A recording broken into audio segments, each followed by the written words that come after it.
What is up, guys, and welcome to the pilot episode of the Get Out There Project podcast. I'm pretty excited. Obviously, without further ado, I have my best buddy, Tate, right here.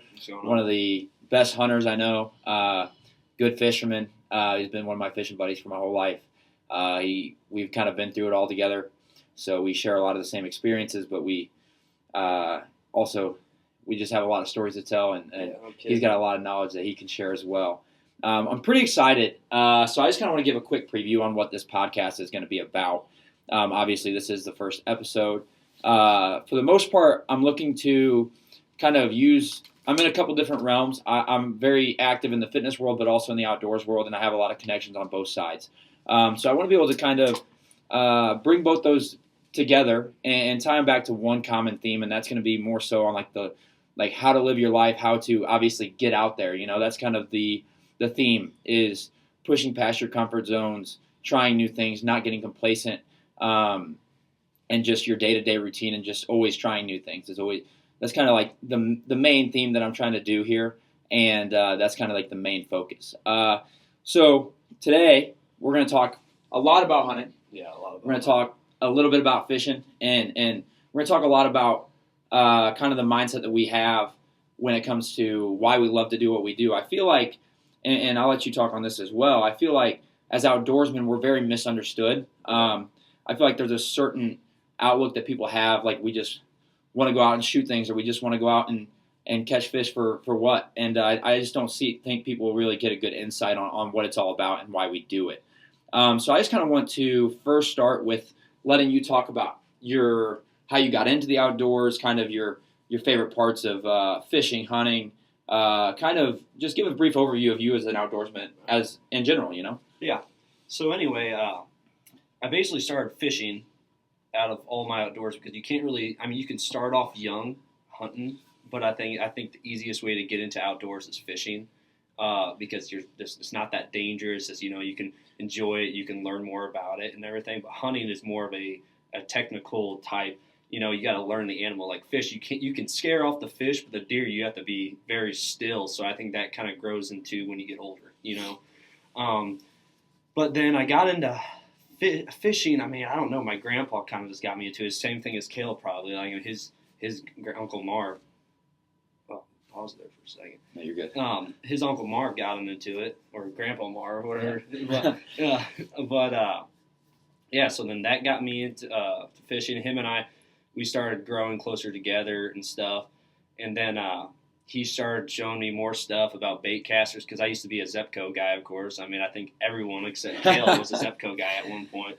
And we started getting into that. And one year, man, we just fished the living crap out of, I think, every freaking water hole around here. Mm-hmm. Literally, you could have no fish in it. We're just casting in there. Shoot, it was every day, man. We spent an hour in there, and we were like, all right, cool. There's no fish in here. Shoot, we'd get off work, and we'd hit each other up, and just, it'd be like, all right, where are we meeting today? And we'd run on down to the pond or run on down to the creek and just fish until dark, you know? Yeah.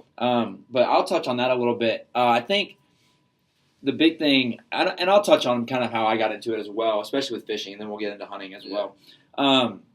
With fishing, I got into it when I was probably 8. I fished a fishing derby at a local pond around here, public pond.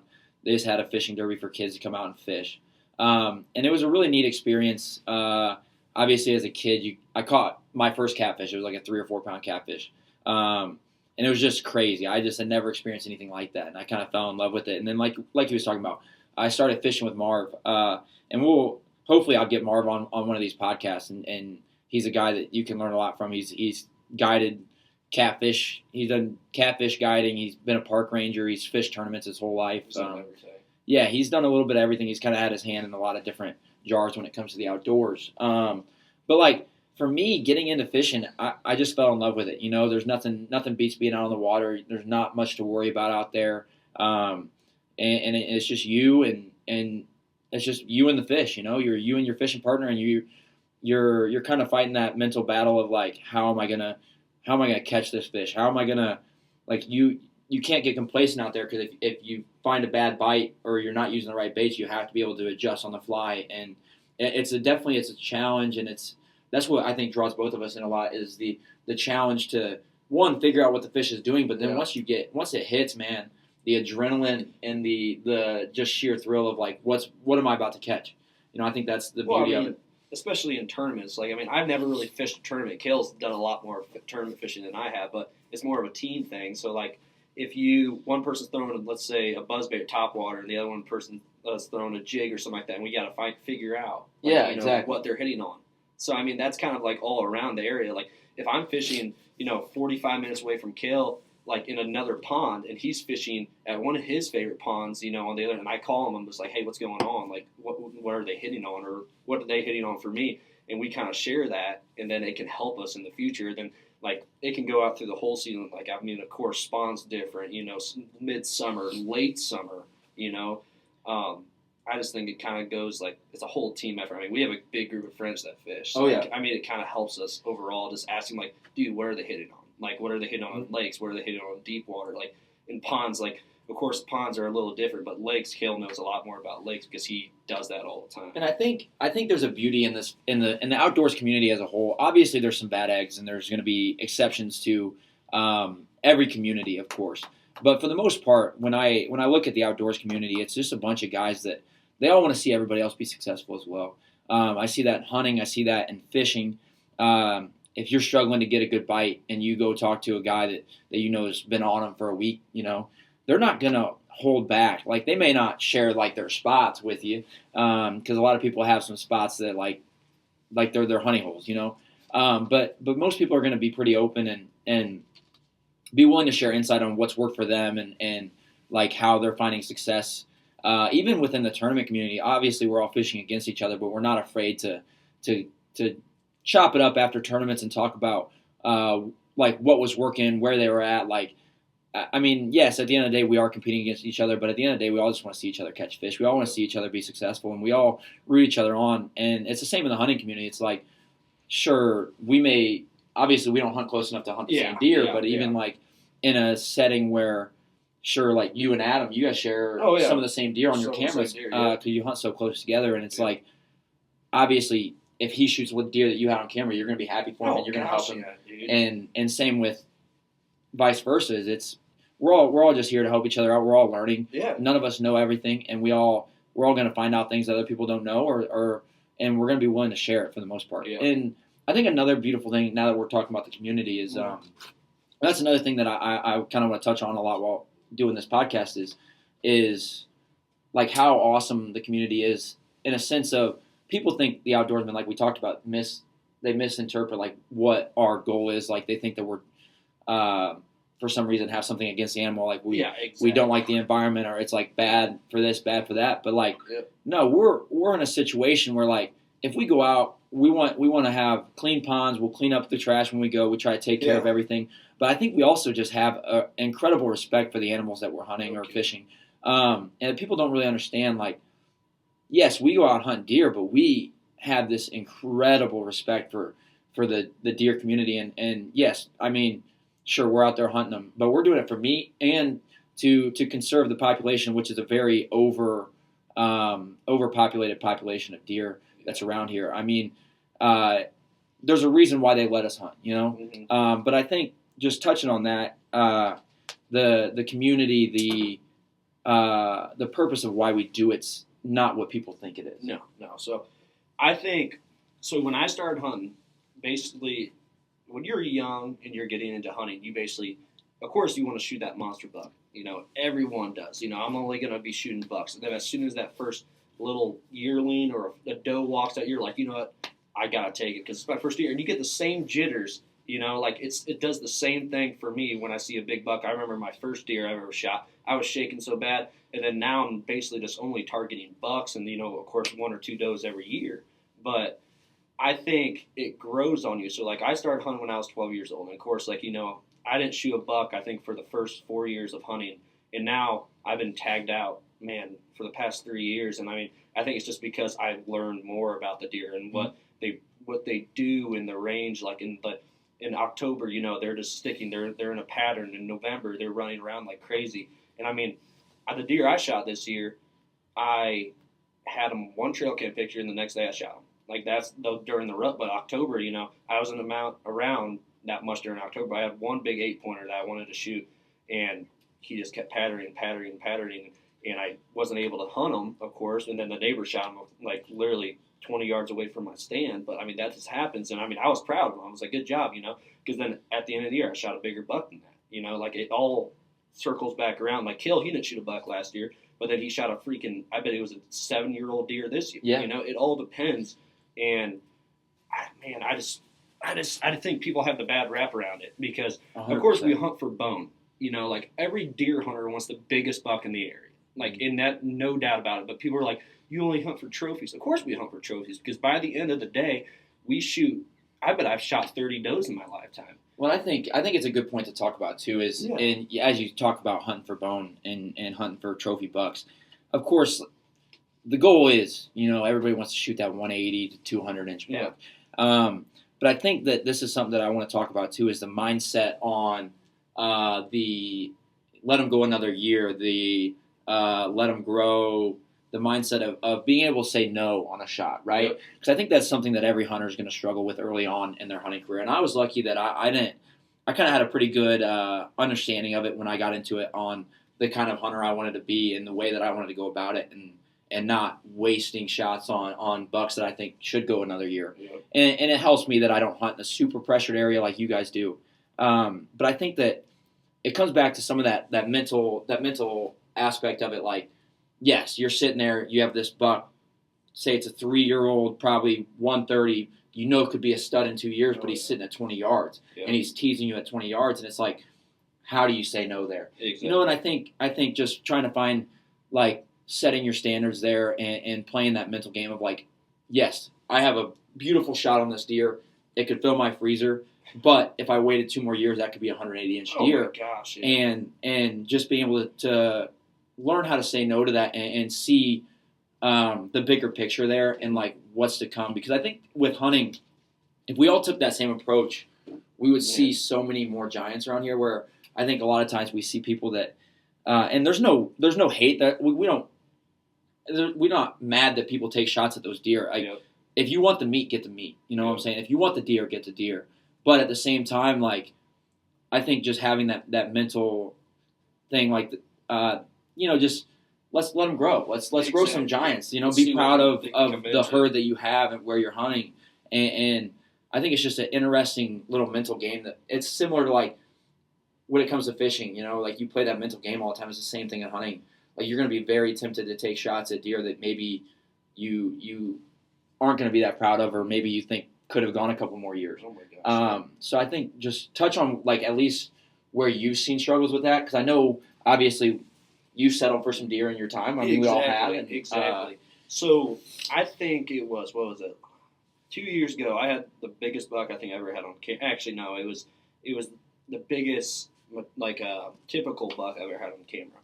And I was like, I'm going to go out and hunt him. And so I went out there, and I was sitting, and all of a sudden he comes out of nowhere, and he's at 40 yards, but I thought he was at 30. I rushed the shot. He would have came in at 20 because I knew I have trail cam pictures of him walking 20 yards, but I rushed the shot. And then I was like, you know what, screw it. I got out of the deer stand and I left. Like, it was perfect time. Like, it was right when the sun going down. Everything was going right. And then I went out the next day and checked my trail cam. He came back, actually, and that just shows the frustration of the hunter, like, of me as a part. If I miss a buck, I was like, man, screw this, I'm done. I'm going to take a week off, regather my thoughts and everything. Then I went out 2 days later. Around 150-inch 10-point came out. I shot at it, missed it because it was the same exact spot, and I rushed the shot. He would have came in at 30 yards. I think the whole point of if you feel comfortable with a longer shot, take it. But I would wait and make sure it's a perfect shot because, I mean, that's the worst thing that you can do as a hunter is rush a shot, injure the deer. Take a shot you're not confident with? Yeah, exactly. Yeah. I mean, I feel more confident now because I've been bow hunting for so long and I've practiced so much, and I feel comfortable with a 40-yard shot. But, I mean, of course I want a 20-yard shot. Everyone wants a below 20-yard shot, but sometimes it doesn't happen. But I think the best deal is to take a shot that you're comfortable with and that will put the deer quick out of its misery so you do not have to, like keep pushing it when you're tracking, because that's the worst thing a deer hunter can do, I think, period.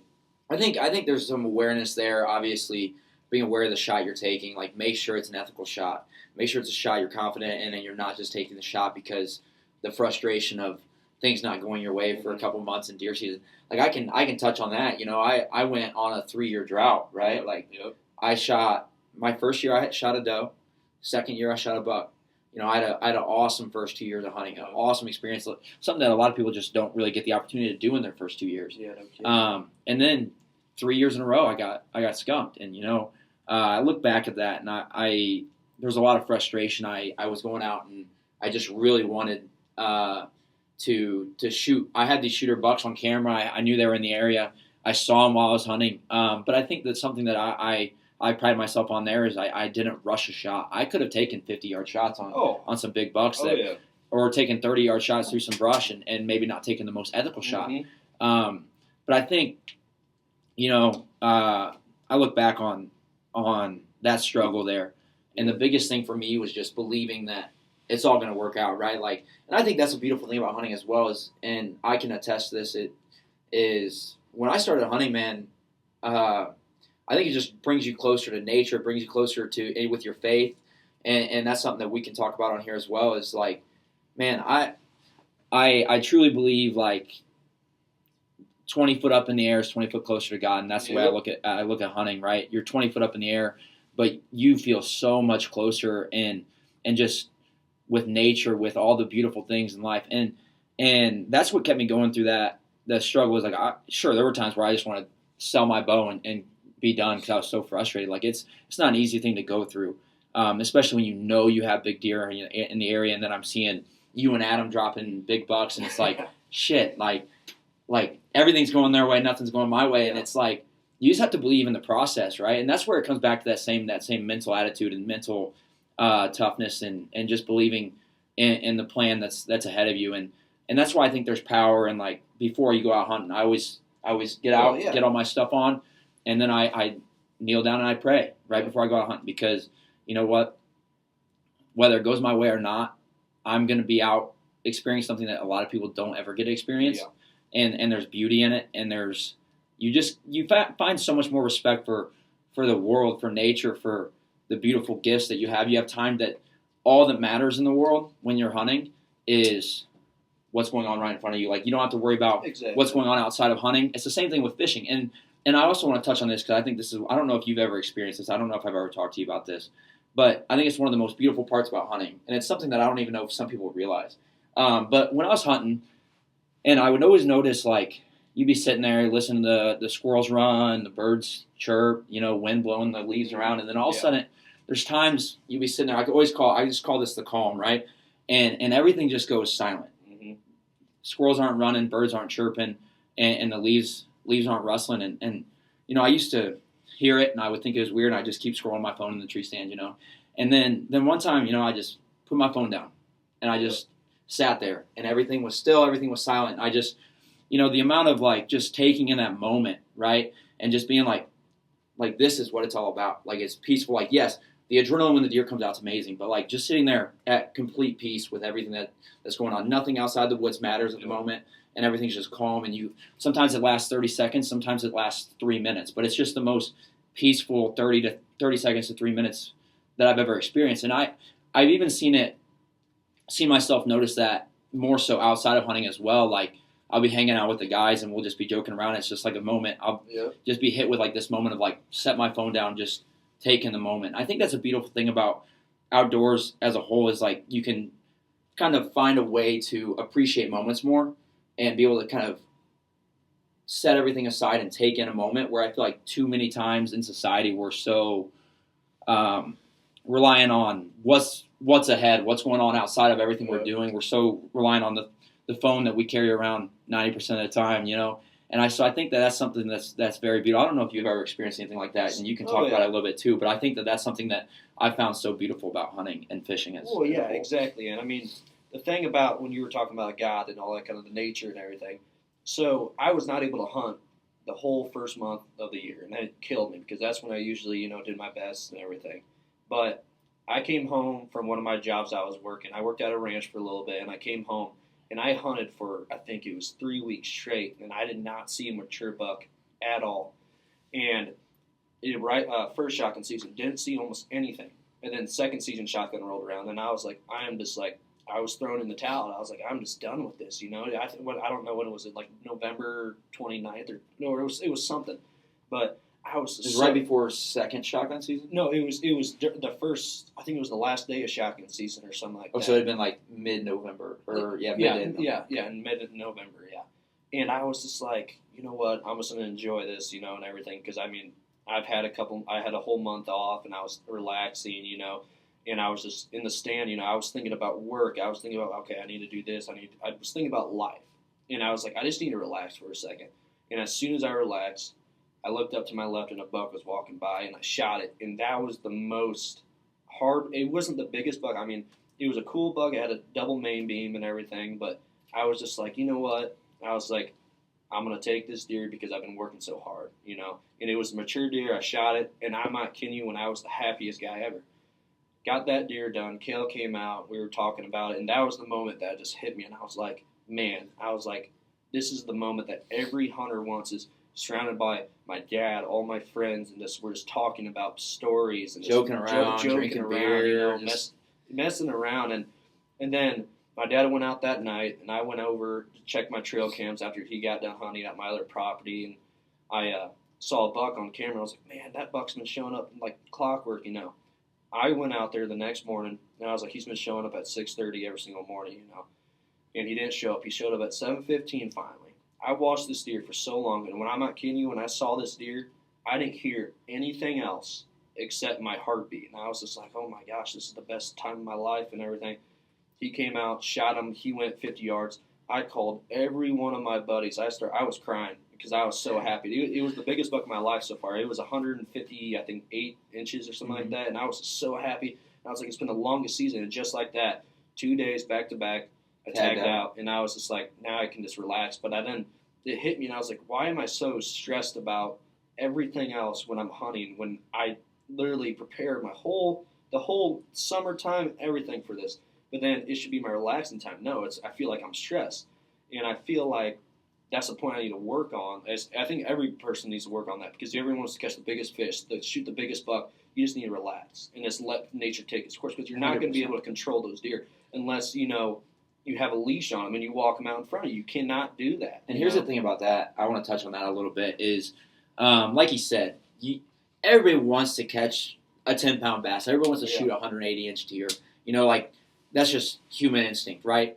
But I think we get so god dang caught up in what we like what the goal is, that we just forget, like, we have to enjoy the journey and the time we have to just be in the woods. Like I think, and it's a problem as a society, I believe, that we've just gotten so caught up in, like, what's going to come next? What's going to come next? What's going to come next? Oh, what's going to happen next? And it's like, take a minute and just enjoy the moment and enjoy the time you have in the woods. And if it's a 140-inch deer that comes out that you feel comfortable shooting, shoot it. If you're catching a 3 or 4 pound bass, like, that's still an awesome bass. Oh my gosh. Like, take it in. Like stop worrying so much about what's going to come, because that's, as long as you put the work in and the effort in, you're going to get there eventually. Just enjoy the journey, man. Like, take it in, learn from what you're doing. Like, that's how you're going to get to that 180-inch deer. But if you're so caught up in that and you're not learning from what's right in front of you at all times, and you don't have those experiences to learn, like,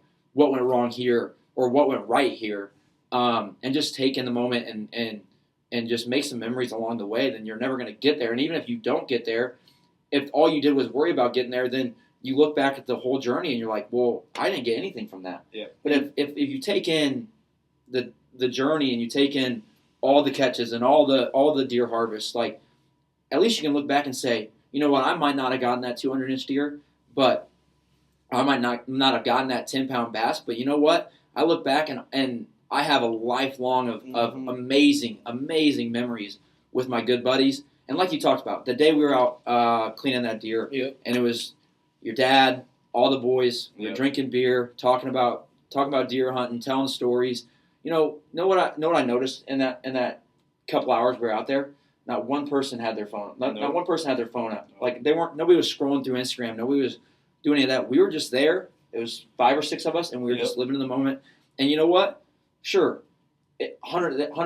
I'm sure you want to shoot a 180-inch deer, 200-inch that's deer, everyone's dream. but you look back at that 158-inch deer and you'll be like, you know what? I look back at that and I think about after I killed it, like the feeling I thought when I killed it, and the feeling I felt like with all the guys out there living everybody's dream of just all the guys having a good time around a deer that took weeks and weeks and weeks to harvest. Like, you'll always remember that memory, but you wouldn't have if you were so caught up in that end goal of like a 200-inch deer and you didn't even give yourself a shot at that deer. So I think that's just a big thing is like, yes, the end result's something that is everybody's goal, but like don't get so caught up in that you don't enjoy the journey to get there and you can't learn from it. Well, and see, that's the other thing. I feel like a lot of people say, I want to shoot a 100-inch deer, I want to shoot 200-inch deer or something like that, even 160. You cannot hunt what's not there. Like, I mean, I've never had deer over probably 180 inches on my trail cam. And the thing is, I think you've had one. I've had one. That one 200-inch deer that you've seen. Yeah. That was the only time you saw it. Yeah, that was the only time I've ever seen it. And I was like, you know what? Like, you cannot hunt what's not there. So when I check my trail cams, of course, the trail cams don't get everything, but you have the general idea, like, biggest deer I got out here is 160, so I'm going to settle for that. You gotta, if you don't want to settle for that, don't go hunting. Let every deer pass. That's the thing. If you do not have what you want on trail cam, do not go hunt. But the thing is that if you have what you want on trail cam that makes you happy doing what you do, go out there and hunt it. And here's the thing too. I mean, there's an element of surprise there too. Oh my gosh, yeah. You can't kill what's not there, but you can't kill anything if you're sitting on the couch. Exactly. And here's the thing about the beauty about around here, and this goes probably everywhere where there's deer hunting, is like sometimes you just have deer show up. Yep. The deer that I shot this year, I didn't have him on trail camera, but maybe 3 years ago, I didn't even know he's still around. Yep. He's a fork on one side is like a club on one side, and it was a really nice 8-point on the other side, like a pretty wide, nice 8-point. And you know what? I think I had him on camera 3 or 4 years ago, and he was pretty small at the time, and I didn't see him again. And it's crazy. I actually kind of want to touch on the story. That deer, kind of a sad deal with that deer. He had been shot by either a bad shot or been attacked by something prior to me shooting it because his stomach was ripped open. And the only reason I knew he was coming, I heard him coughing before he walked up, and so I knew something was up. I would have shot him either way. He was an awesome deer, very unique, old deer. Big old deer. Not one that many hunters will pass up. Oh, no. But at the same time, like that, whether I would have shot him or not beforehand, knowing that something was wrong with him and he was probably going to die anyways, it was just better to put him out of his misery too. But the story of that deer is crazy because 2 or 3 days prior, he was on a trail camera close to 2 miles of timber away from where I'm hunting.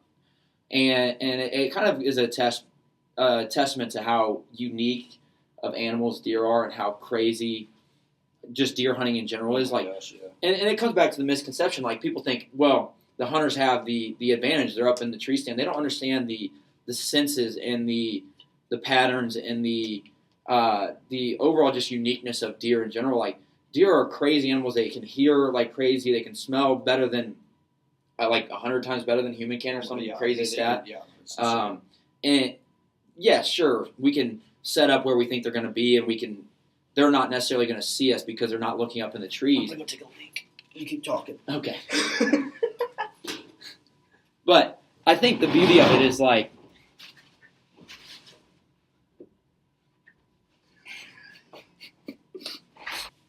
anyways. So I think it's just crazy just to look at situations like that, and it's like just the toughness of these animals and the sheer like amazement that I get every time I watch a deer is incredible because they're just crazy. So like I said, he 2 or 3 days before he was on somebody else's trail camera about 2 miles away, and then he ends up in my timber, and lucky enough he came close enough, gave me a shot, and I was able to harvest that deer. And it was one of the craziest things because I haven't had to track deer too far. The ones that I've shot, usually they run about 30 or 40 yards, and I'll see them drop. This one, I knew I hit it. I didn't. I knew I took a good shot, really ethical shot. I knew I hit it because there's just a sound in this field that like I hit that deer. Obviously, there's always that question like, did I hit him right in the spot? Because I mean, half inch off and that deer's going to live, or half inch off and that deer's going to, like, you could just hit the shoulder and that deer's going to survive, or you could go a little high and there's like this little phantom zone where it can go right through and the deer will live. You know, it's crazy.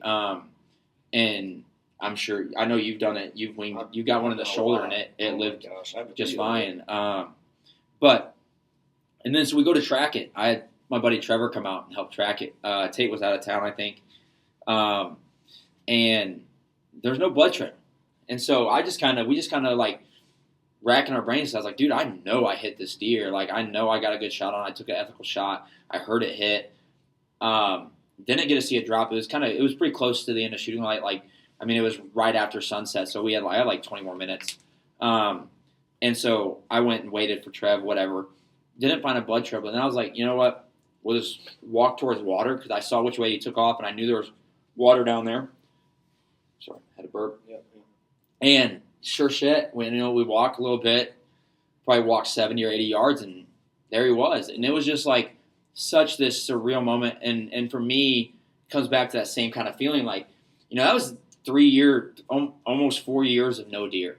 And so to walk up and especially with like the stress of like, did I hit him? Did I get him good? Like, is he even going to be down? Like, we didn't know. We could have gone over there and he was fine and just spooked him off, And it comes back to that.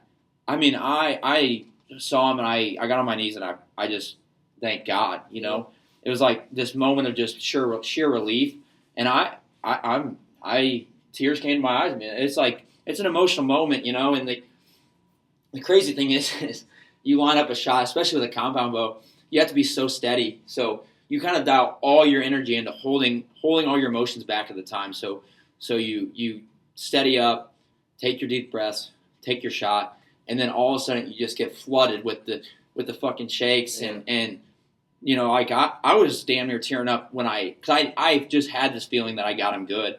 And I called Tate. First thing I did was call Tate, and he can probably attest this. I was shaking and I was breathing heavy and I was damn near in tears. I was like, dude, it finally happened. I took a shot on a buck. I know it was a good shot. I didn't see him go down, but I think he's down. That was your first buck, or first animal with actually. Yeah, it was my first one with a compound bow. I hunted with I kind of did it ass backwards. I started with a crossbow my first 2 years, and I wanted to experience the challenge of the compound bow. I think that there's just a little bit more of that element of like you have to be stealthy. You have to pick your time to grab the bow. You have to pick your time to draw back. It's just such more of like that mental game with the deer. Like you have to wait till the deer's not looking or head down. And I know like when you called me about your deer, you were in tears, and it was just like this. Dude, it's just this thing. It's like there's just like we put so much time and effort into what we do, and when it pays off, like that like it's not just our hands in it. We have a lot more to thank than just the time we put in. That's why we pray before we hunt. That's why we thank God every time we get the opportunity to harvest a deer or catch a bass. Or I think that's the beauty of the outdoor world. Is just this intense love. Like people think that we don't love nature, we don't love the animals. Like we have this intense love for nature. We have this intense love for obviously the sport, but also we have so much respect for the animal. We have so much respect for the deer as a whole, or the fish as a whole. Like that's why we catch and release. Like we don't just keep everything we catch. Like 90% of the time, like I want other people to catch the same fish that I caught.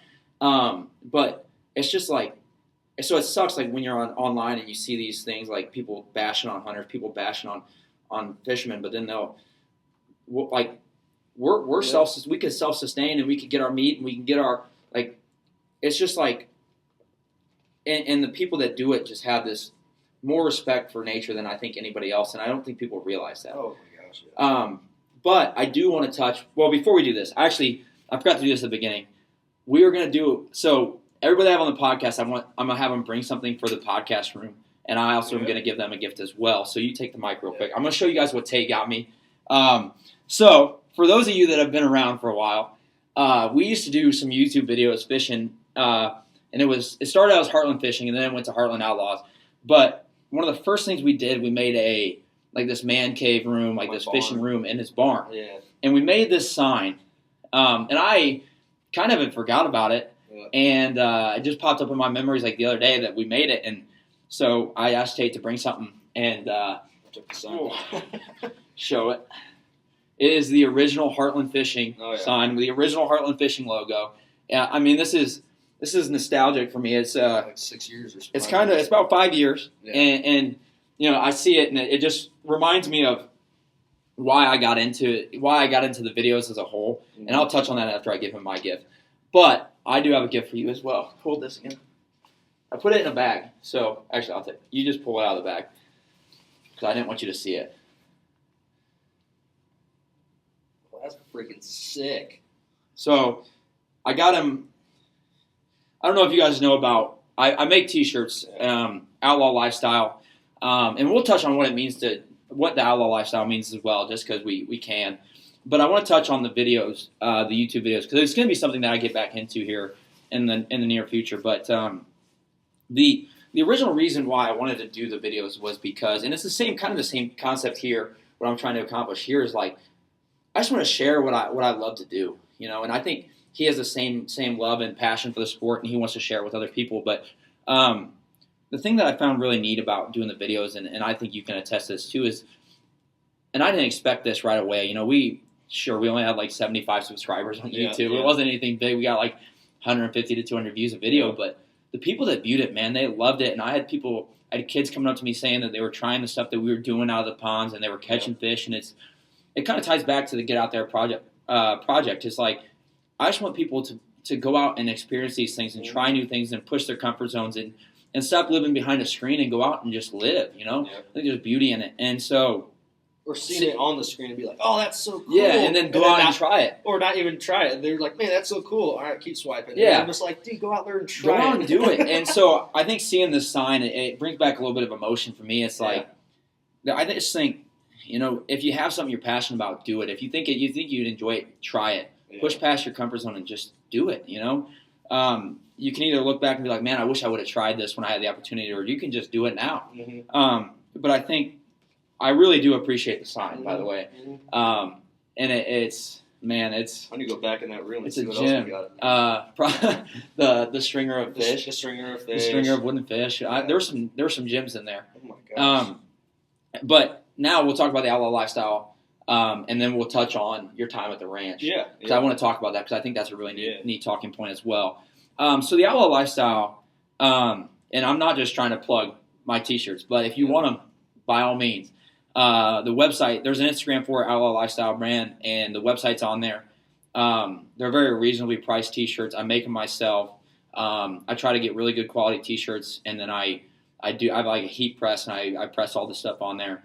But the Outlaw Lifestyle is, some people see it as like just hunting and fishing. Really, the Outlaw Lifestyle is just breaking your comfort zone, being an outlaw to what society expects of us, right? So society right now expects us to just go work your job, go along with what you're supposed to do, make the money you're supposed to make, and that's what it is. And I think the Outlaw Lifestyle is more like break free of that. I'm not saying don't work, but work so that you can do other things. Like I feel like too many times we live to work.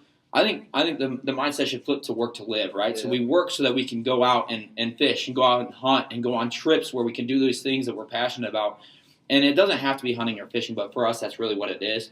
But just break free of whatever's holding you back from chasing after your goals or chasing after what you want, and just do it. Go for it. Because at the end of the day, you can look back and you'd be like, well, I wish I would have gone after this. I wish I really liked doing this. I never really, once I got a job, I stopped doing it. And now I don't have the same passion for it. If you're passionate about it, just go for it, man.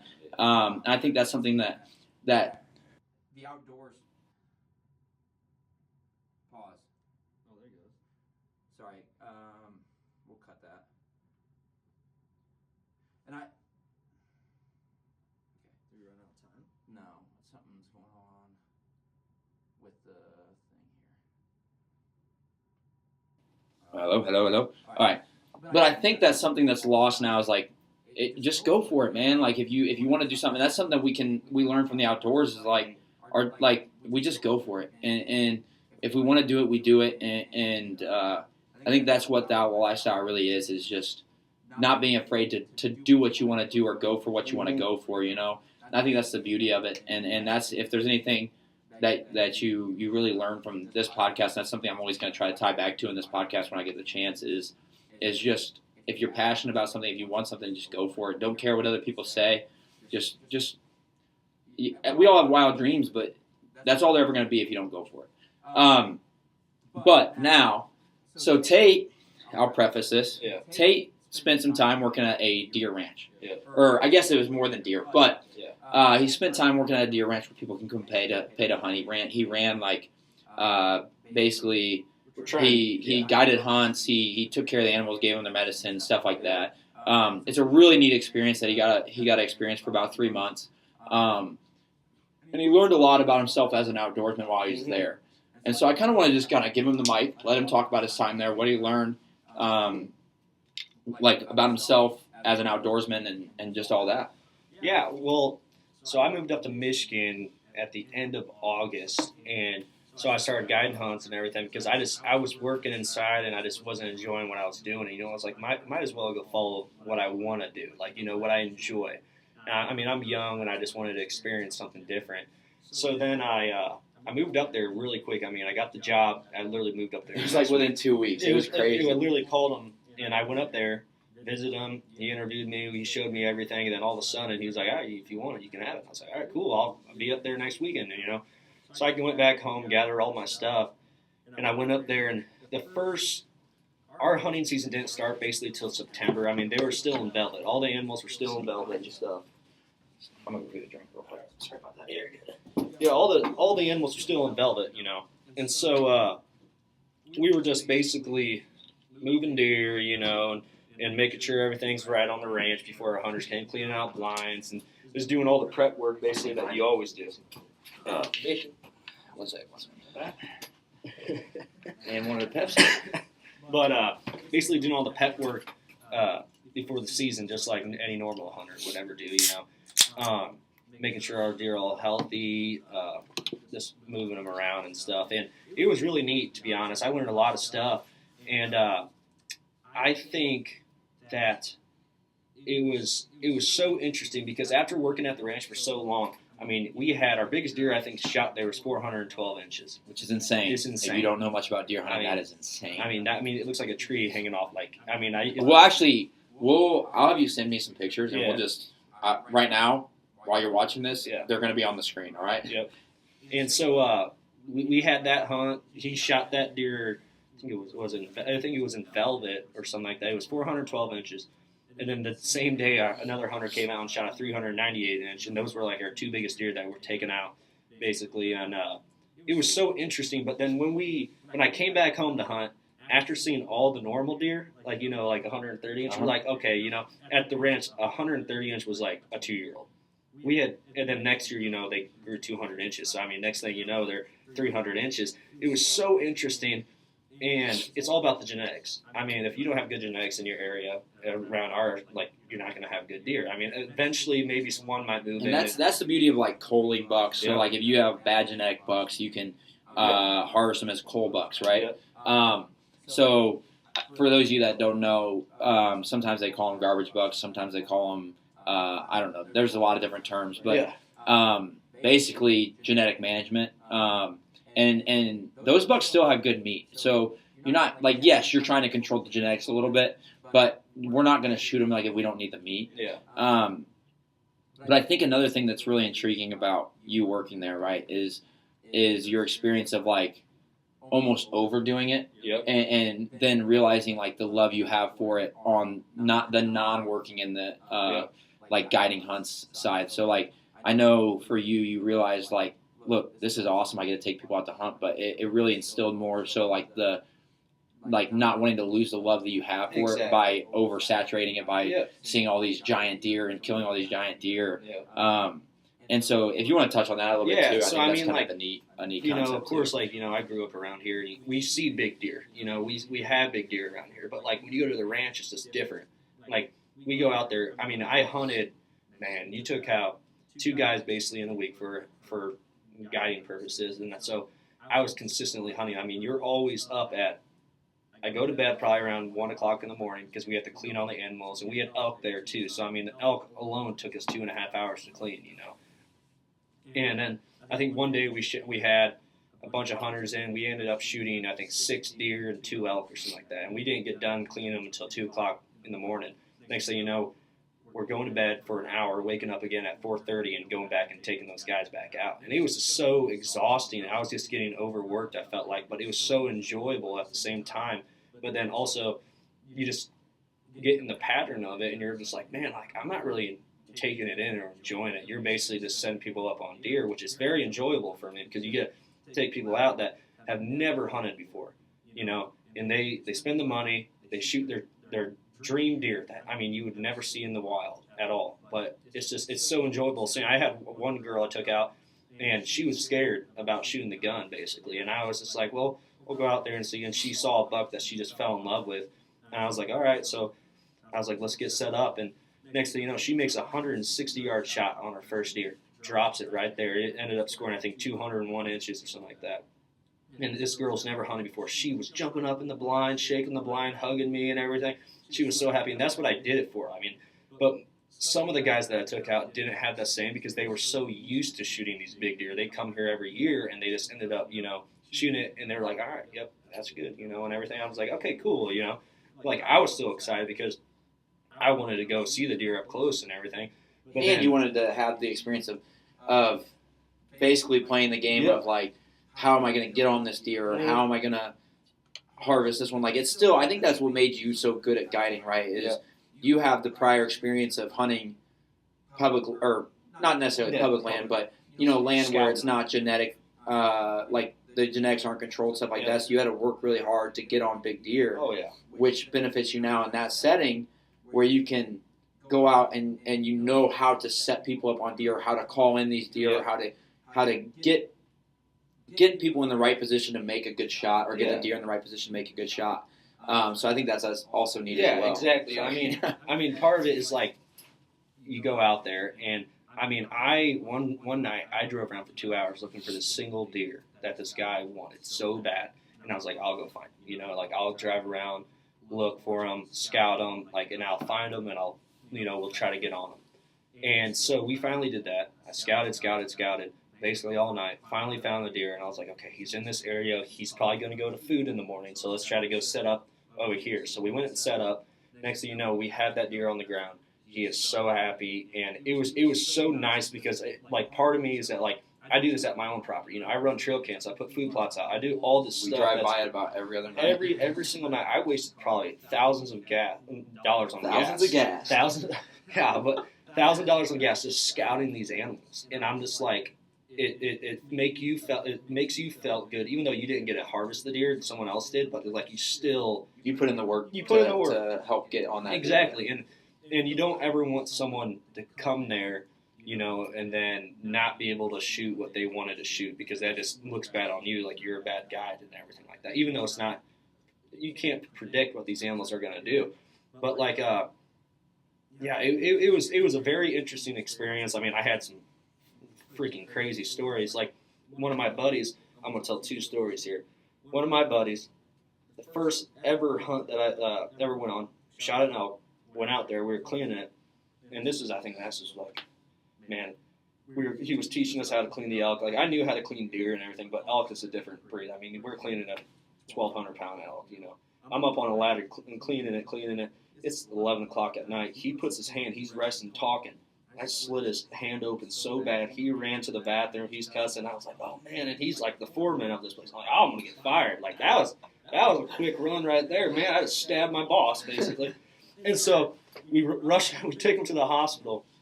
And it's like midnight by now.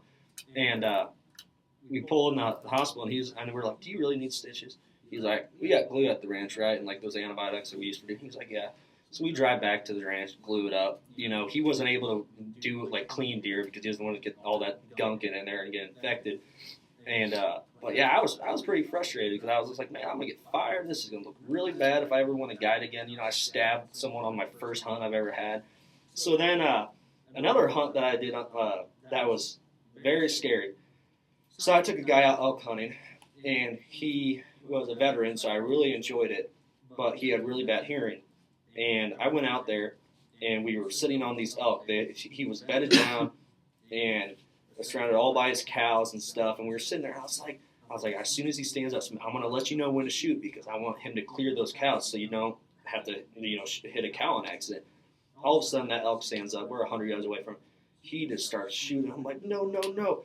He shoots it. It drops. He spine shoots it. So then I was like, oh my gosh, okay, he probably shot like a cow elk. So I'm like, oh no, this is so bad. So I walk up there. I'm like, hold on. I was going to go put it out of its misery with that smaller caliber so we didn't ruin the meat. I walked up there. This guy shoots over my shoulder and misses the elk. And I turn around, and he's still aiming at it, re-racking another one. I'm like, what are you doing? I'm like, you're gonna shoot me. And his son-in-law was there with him. And his son was like, oh my gosh. And I started patting myself down. I'm like, man, he was 30 or 30. So, I was like, man, I would have died right there, So I go up to him, and I was pretty frustrated in the moment. I was red and everything. So I grabbed the gun, unloaded it really quick, and I set the gun. I'm like, don't touch it. I went over there and put the elk out of his misery. He's all celebrated and everything. I'm still over there pounding like I got shot.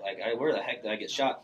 And his son-in-law comes to me. I'm so sorry. He must have got caught up in the moment. He looked like he was back at work. I'm like, no kidding. I said, you almost shot me, and I was like, I was just trying to help him out, and everything. But that was an interesting hunt, and he was a cool guy. And then we next thing you know, the next day he wanted to shoot a deer, so he went out there. We're driving around looking for a deer. He wanted to shoot a management deer, so we're driving around, and he finally found a management deer, and we finally found a management deer. And I was like, all right, let's go up there. And I was like, all right, he's broadside, shoot him right in the heart, he's 100 yards away, just take your time. He shoots this thing in the neck, and I'm just like, dude, I said, what are you doing right now, He drops this deer, though, and I was like, I don't know, you're just having Vietnam flashbacks, and you just want to aim for the neck and anything close, but I was like, that's not where you're supposed to shoot a deer. He dropped it, meat was all fine and everything, but man, that elk hunt, that shook me pretty good, and I was like, okay, this is an eye-opener, I gotta actually, watch over people so they just don't shoot me, and everything. It's just, people that don't know, he knew how to use a gun, he obviously did, but the thing is that listening skills when you're guiding and everything, it's also about safety, because when you're hunting these big animals and everything, there's also a big animal behind you that has a gun. You're taking a guy out that you've never hunted with before that has a rifle that can kill anything, basically. Mm-hmm. And you're like, okay, it's safety in this. But then that kind of, I opened it up. So when I took people out to the range before we went out hunting just to make sure they're on, I explained everything to them. I was stern with them. It kind of sounded like I was an asshole, but I was just looking out for both of our safety. Because if I took out, one day I took out 5 guys. Well, I think that's the important thing, right? Yeah. Is especially with the outdoors. Mm-hmm. Obviously, anything that we're doing, right? Fishing, hunting. There's always that risk, that added risk of something could go wrong. Mm-hmm. And the bad thing is you're typically out by yourself or out with a buddy. If something goes wrong, there's not a whole lot you can really do.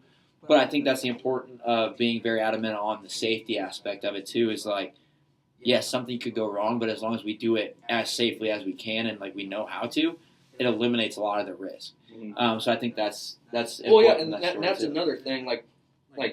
It's kind of when you used to do construction, you got in a habit. You're just like, okay, here we go. You just kind of blend out everything. You're not thinking about safety. You're not thinking about you're just in a rhythm. And that's where the comfortability kills you. Yes. You get comfortable with what you're doing, and it almost sets you up more because you're not worried about the safety aspect because you're so comfortable. Because you're working every day. And then one thing happens, and the next thing you know, you hit your thumb with a hammer because somebody started talking to you mid-swing, and you lose your whole thumbnail. Exactly. And that's what happened. Another story was that my buddy and I were going to go retrieve an elk. We had a foiler. We were in trucks. We were heading out there. And he was right on the foiler, and it was during the elk breeding time, basically. And so he was sitting there. We were sitting on the foiler waiting to go back there.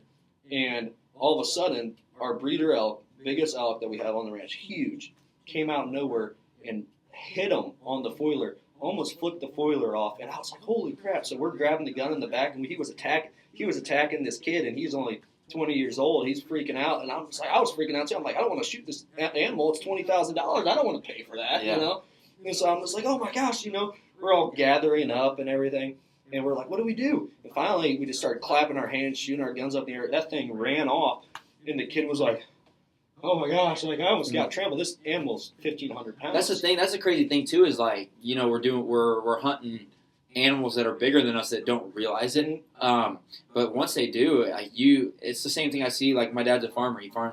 He has cattle. Like at any point, a cow could turn, and they weigh 10 times more than we do. They could take you out pretty quick. But and he's in the middle. You have to act off instinct right away. Like there's no time to mess around. There's no time to think about what to do in that situation. It's all about making the best judgment you can. Like you said, like you're thinking about the elk being $20,000, but you also still have a 20-year-old on the ground that could ultimately get very hurt or die. Yeah. And that's the reality of it. Like, yeah, I mean, hunting and fishing is really fun. We always have a good time in there, but there is always that added risk value. Like the same thing with the boat. When you take Martin's boat, it's $25,000, and the next thing you know, it's sinking. And you're all like, or you hit something, and you're like, oh my gosh, my boat's destroyed. But you have a kid over here drowning. You probably should be worrying about the guy that has a life. His life is a lot 100%. more worth than that boat. You can buy another boat. You can't buy this kid another life. That's right. So I mean, it's the same thing. Especially like going back to your dad as a cattle farmer. You know, he's out in the middle of nowhere, and he's feeding the cattle. Let's say a cow somehow jumps on him, you know, tramples him and everything. He's in the middle of nowhere. He has nowhere to help. Same thing with the deer hunter. He falls out of the deer stand. He's paralyzed. He's probably not going to get found until someone is like, he's not back, and it's past 2 hours past dark. Yeah, exactly. You know, like you could be freaking out about that, and you don't know where he's sitting. You don't know. It's all about safety. I mean, safety harness, you know, that's number one and everything. But the thing is that I always call my dad, like, hey, I'm sitting in this stand, or Kale, like, I was like, where are you sitting? Oh, yeah, I'm sitting in this stand. I'm like, okay, just in case, just let someone know, of course, where you are going, just in case. If you call him, he doesn't answer, you're like, maybe he shot something. If you call him again later, like an hour later, you're like, okay, something's wrong. Yeah, I feel like that's something like that I always try to be very aware of, like making sure that I let somebody know when I'm going hunting, and then I always try to call somebody after I'm done hunting, so that if the person knows I'm hunting and then I don't talk to them after, then they're like, well, what the hell's up? Yeah, exactly. But yeah, I think it's just part of it, but at the same time, it is scary to think about. It is. The last thing I want to do is just kind of have a little bit of time to tell some stories. We have so many stories. We've been hunting and fishing together for a long time, so we do have a lot of stories to tell. So we could probably sit here for hours and tell them. But I have one that I want to tell. It's just a funny fishing story. It's kind of one of like the most coincidental fishing things that I've ever seen happen. It was when me and him were together. And then I just kind of want to like just bounce some stories off each other and just talk about, you know, obviously part of why we love it is the experiences we have and these memories that may not seem substantial, but they're awesome stories to tell going forward. One time, me and Tate, we were out fishing on kayaks. We were out these ponds. This is one of our honey holes. Tate hooks on this fish, thinks it's a giant. He's reeling it in. Next thing you know, his line snaps. You know, it's part of what happens when you fish. You know, happens, and so I see it. He's got to retie, and I see where he snapped off. I can kind of judge where that fish may be, and typically, when you're fishing, if you hook a fish, that fish isn't going to bite again. Like if they bite, you don't hook it, they're going to bite again, maybe. But once you hook them, usually they're not going to bite again in the near future. But I just decided, you know what? Why the hell not? Cast over where that fish was at. I was like, if anything, usually it's not just one lone fish. So they're with another partner. So I'm reeling in. Next thing you know, get a hit, set the hook. You know, you always got to do the real big hook set, really dramatic. Of course, I am literally 40 yards away from him. I just stare at him. Yeah. and you know, I was like, this probably isn't the same fish, but it's probably running with him, so it's probably similar in size, stuff like that. Yeah. Sure shit. I mean, get it to the kayak, get it in, unhook it, look down. Sure enough, Tate's hook's still hooked in this fish. Yeah. And so we just laughed about it. You know, we just sit there and I'm like, Tate, look at this. Open the mouth to him. He sees the eyelet of his hook, and he's like, kidding me. He's like, no. And because this kid, I mean, he's like, oh, dude, that was a giant, man. I just lost a giant. Yeah. It's like a 2.5, 3 pounder. And so I'm like, well, at least we know it wasn't a giant. Yeah, at least it wasn't a 6 pounder. Busting out laughing, but like. It's just like one of those things where we just both just couldn't help it. We laughed for like 5 minutes straight about it. It was so funny. Yeah. But it's also like just one of those things that's like 1 in a million chance, but you wouldn't get to experience it if you're not doing it. And it's like, it seems like probably to you guys that seems so like unsubstantial or it's not that crazy of a story, but like people that know the outdoors and know the odds of that, and just like you guys will get a kick out of it, and it's just like one of those things where it's one of those stories that I can always look back on. I'll be like, that was one of my favorite times fishing. But yeah, I mean, I don't know what kind of another story. I was thinking of like a frog against story. Tate's the best storyteller. Yeah, so. I got like a frog against. Oh man, I'm trying to think real quick. Like, what was it? Well, so I got 2 stories. So you remember that one time we went out to the secret ponds? Yeah. And it was freezing out, and when we tackled that tree. Oh yeah. So here's my pet peeve. All right, ready? We tackle this tree. Kale posted this on TikTok. Next thing you know, it gets taken down for safety reasons. While there's girls freaking showing their boobs and stuff on there. I'm like, where's Lily tackling a tree right now? This story's let me see this. This story is so funny because, it's probably this time of the year, mid-March, it's freezing. The water's like 38 degrees. Yeah. We're out just, we wanted to fish. Yeah. And so we have a case of beer. We're out there. We're just drinking some beers, fishing. We're not really catching anything. But we're having a good time. Yeah. We're just joking around. It's me, him, and our buddy Adam. And we're just having a good time, And that's kind of part of it, too. Whether you're catching stuff or not, if you're with the boys, with the right people, it's always going to be a good time. Exactly. And we see this tree it's a dead tree, barely hanging on by what's left of the roots, just hanging out over the water. And so I think I just said, I bet one of you guys won't tackle it in. And so next thing you know, we're all they both get down to their underwear and just go to tackle that thing in the water. And sure enough, they got they got it in there. They both ended up shoulder deep in the water. Yeah. I was a smart one. Yeah. I didn't get in the water. Yeah. And there is one of the greatest pictures ever taken from that day that will not ever be shown. Yeah, no. But it is one of the funniest pictures I've ever. Maybe at like our funeral or wedding or something. It's one of the funniest pictures I've ever seen. We got but freaking frame that. Put it in a man cave. No kidding. But yeah, so that's just another one where it's like, it may not seem like that's substantial of a story, but it's just such like some of the best memories that you ever get in hunting or fishing is always going to be just. It's always just going to be. It might not be the biggest catch or the biggest harvest, but it's going to be just a good time. And I could think of many. There's another frog. So we went frogging at this pond. And we were planning this because it's opening day of frog season, and everything. We're sitting there. We're like, all right, it's supposed to thunderstorm, later tonight. I said we got like a 3-hour gap when it gets dark. Let's do this thing. So we go out there. We're catching these frogs left and right. We had probably, I don't know how many we had in the bucket. Oh, so many. I actually probably saw the picture of the cooler just full of empty beers and empty beers and dead frogs. Dead frogs. And we're out there and we're sitting. And all of a sudden, it starts thundering, and lightning, and everything. That the frog just went quiet. And we're like, all right, let's get back in the truck. I think we had your blue truck, the single cab blue truck. So we all climbed in there. We're soaking wet with mud. It smells like crap disgusting. And then all of a sudden, the wind started picking up, and the radio kept going off and saying, I don't know if there was a tornado or not, but we were sitting there like, man, this is getting bad, And I'm like. We had some alcohol in our system, and we're like, "Oh, we'll be fine. Let's wait it out." We waited this thing out. Let me be clear. I was driving, so I only had a couple because I was 21 and I can have a couple and drive, and I had to work the next day. Yeah. So I only had a few. So I don't want you guys to get the wrong idea. No. But the other two, they were feeling good. Yeah, and we were just sitting there saying, "Oh, we're good." So we're looking at the radar, and the storm's coming through. We ended up sitting in the truck, waiting it out. Yeah. We went to another pond, and we probably frog gigged another 3 hours. It was still steady raining, so by the time we were done, we were drenched head to toe. Those two were pissed drunk. 2 o'clock in the morning, 3 o'clock in the morning. We had a cooler full of frogs, and that is honestly one of my best memories. Just random night, we just decided I'll go frog gigging, and something about that, it sounds really redneck, and it is, but something about just frog gigging, there's no pressure in frog gigging like there is with deer hunting or fishing. You can make as much noise as you want, and you can push people in the water. You can do whatever you want. Yep. There's no rules, and so there's the only thing there is a rule is about there's a limit on the amount you get at night, which we limited out that night, which was awesome. Yeah. And so I think something special about that is like it's just 3 guys. We were just all having a grand old time. Like it was just the beers were flowing. We had a great time, and sure we got drenched head to toe. We smelled like ass, and I don't know. It was just It was just a shit show, but we made it work, you know.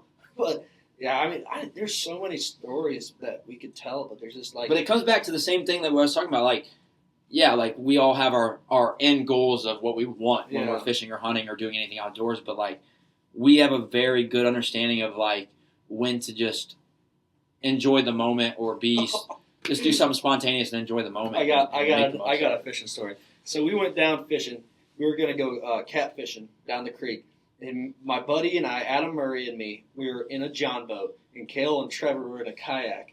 We were going down the creek. I know this. And all of a sudden, like, I mean, we're 10 minutes in or something like that. Yeah, Kale was like, dude, I'm so. My kayak's starting leaning, and I was like, dude, why is this going? And I'm like getting lower and lower. And we had alcohol in our system at that point too, but we were buzzing. Yeah, and I turned back. Oh, you're good, dude. You're good. His kayak is facing up, and me and Adam. So I pull this kayak. So I'm like leaning back. My front of my kayak starting to come up. I'm like, fuck, I can't keep her steady. So I pull off in this tall grass. Yep. And get out. You know, there's who knows, snakes, who knows, whatever.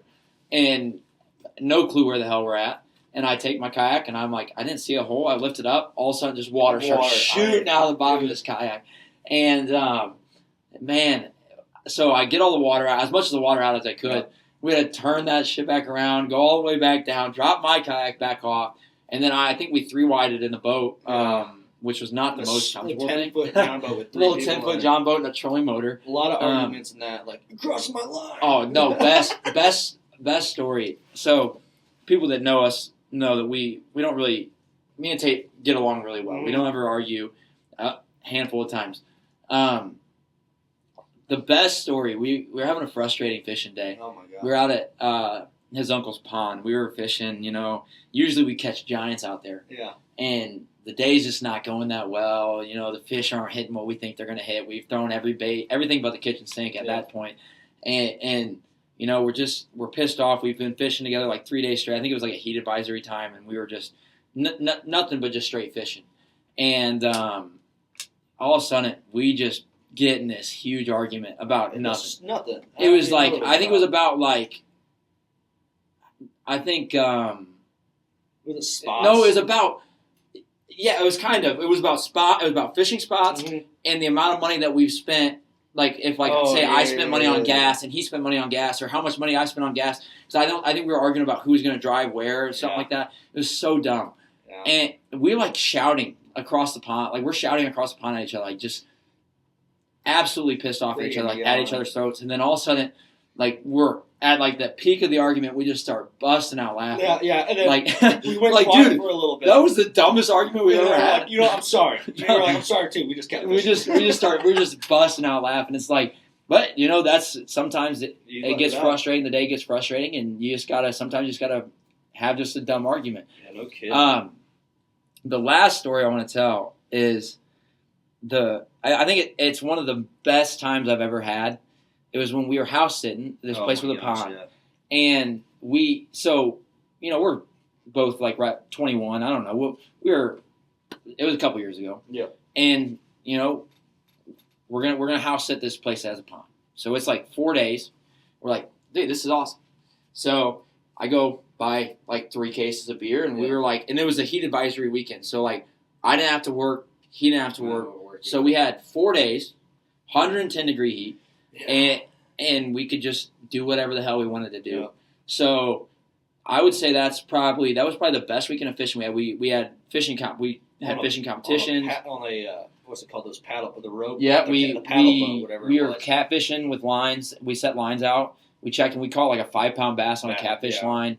We went river fishing and caught a giant fucking carp. Yeah, huge. But like. Most people, if it's 110 degrees out, are going to stay inside and probably have the AC running on high. Yeah.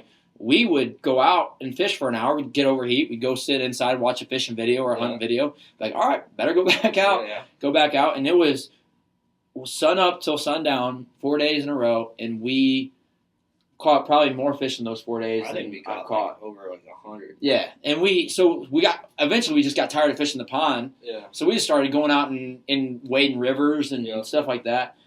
Oh, I'm sorry. Sorry. It's still going. This is the last story I'll tell. And then you can tell one more if you want to. So we found a river where there's some really good smallies. And so one summer we spent a lot of time walking this river. And one day we were like, it was a Sunday, and we usually walked it on Sundays. We didn't work on Sundays. And we were like, well, let's go walk the river. We'll just walk a ways, walk back up. We started walking, and, we were catching a lot of fish. We caught some pretty good-sized smallies, some pretty good stuff. And then we ended up walking way too far to walk back. So we ended up hitchhiking down the road barefoot because our shoes were soaked. I think we ended up walking like 4 miles down. And then we had to call one of our buddies to come pick us up.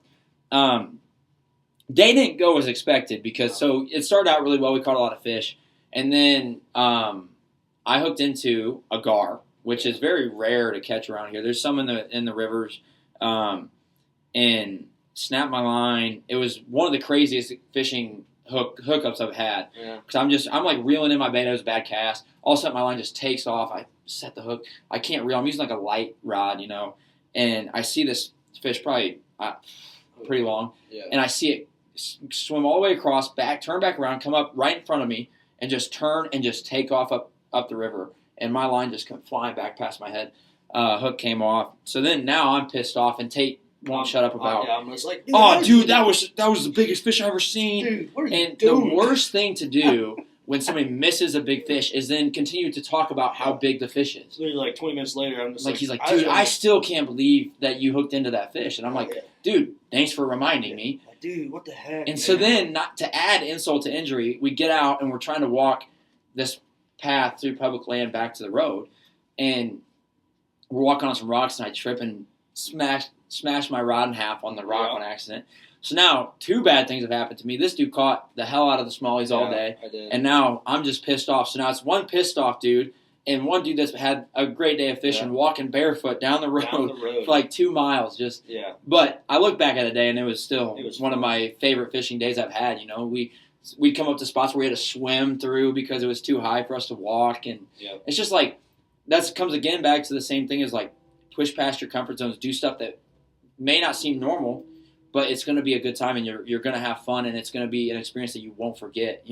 Because how many people are going to go walk upstream 5 miles, fishing for smallmouth, and go through head-high water, and it was just like, my legs were sore for a week, but, I had one of my favorite days fishing. But I think I think that story is really cool just because it's something that most people aren't voluntarily just going to go walk a river for 5 miles and hope they catch something, Like we set off and we were like, we don't know where we're going to end up at. We don't know how far we're going to walk. And honestly, we don't even know if we have the right lures to catch anything, but we're going to do it. And we did it, and we had a great time. The people where we set in actually almost called the cops, but we didn't come back. They thought maybe they were about something had happened. Like that. So good thing we did hit them back up when we got out because they were a little worried about us because we said we were going to come back up. We through were there. like, hey, we're going to go out for an hour. Next thing you know, it's they were worried because they were like, yeah, we're just going to walk down like a mile and walk back a mile. It'll be like 2-3 hours, and we'll just come back up through the woods at your house and leave because that's where our truck was at. And 5-6 hours later, our truck's still at their house. But yeah, so that's just another time where it's like, just go and do it. If you want to do it, just do it. It doesn't matter if it's going to work out or not. But if it works out, it's great. If it doesn't, it's still going to be a good time. Yeah. Oh man, I don't know what else stories to tell. Oh, the coyote hunting story one time. We went out coyote hunting. We went coyote hunting one time after a huge snowstorm, and Kale's place has an insane amount of coyotes. Ridiculous. So we set up, and he wants to film. I'm like, all right, so we set up and everything on a bin of some sort. Yeah, we're dumb. We set up on this hollow. It was like a oil tank. Yeah, it was like an old oil tank, but there was nothing in it. And it had been sitting there, it's all rusty, and we were like, this is a good place to set the gun. Yeah. And so I had my camera sitting there, ready to go, and I didn't have it on yet, and I had a camera on us. So he sets up the call, comes back. By the time he gets back from the middle of the field, there's already coyotes coming out. So I set up the camera on us, and I'm like, give me a second. Yeah. Let me adjust my camera, get on the coyotes. Before I can I'm reaching down to set my camera up. Boom! And I'm like, and the video is hilarious because I'm like, I'm shocked. And I'm like, dude, I told you to wait. And then I re-rack and O. Boom! I'm like, dude, let me get on him. Yeah. So I didn't get any film of the Nope. coyotes, just the film of us. Yeah. And if I have it, I'll put it at the end of this video. Because it is so funny. And then so we don't wait. So we're like, all right, well, he's down. So we go out, go to get this coyote, and there's a coyote coming from the other corner of the timber because the coal is still going to come see what's going on with this coyote that's laying down. So I stop at the top of the hill so the coyote can't see me. Tate doesn't bring the gun. I just take off So running. he runs back. So now the camera's still rolling where we were at. So you just see him come into view, grab the gun, come back. By the time he gets back, that coyote's long gone. Yep. That was one of the funniest. Oh my gosh. shit, dude! That was the video. We were just sitting in the basement watching the video over. Over and over. That's The coyote hunting is so fun too because it's like what was it? Last year, 2 years ago, got a big snow. Had this big snowdrift we were gonna sit on.